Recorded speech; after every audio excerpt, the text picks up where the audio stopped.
Mumiendu do ya mo.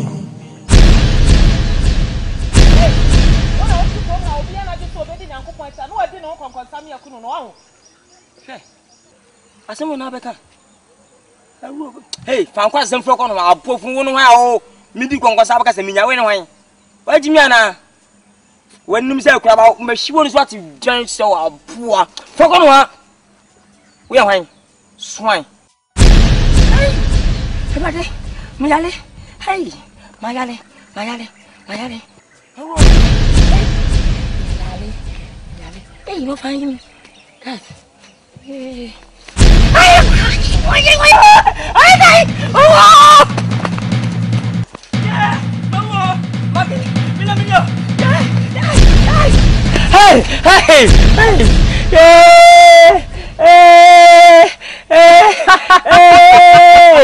hey, many time back for sister, Miss Wati, from Bonnie Chemi. Money now for Chemi. Napra Chama, no idea. Why? Also, nothing I'm smart, Mr. Funny to me. Namina won't bore me. One from Bonnie Chemina. The way you got it.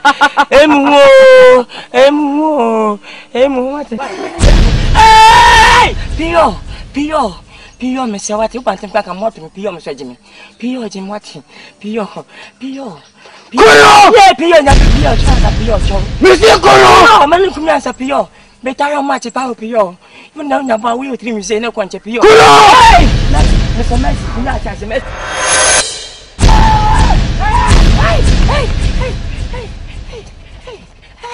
Hey, Pio, the Messi, Pio, Messi, hey. Ulelele. Hey. Ulelele. Hey.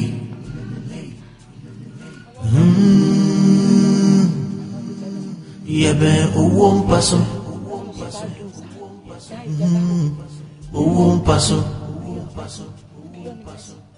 Umiendu do ya mo. Yendu do ya. Yendu do ya.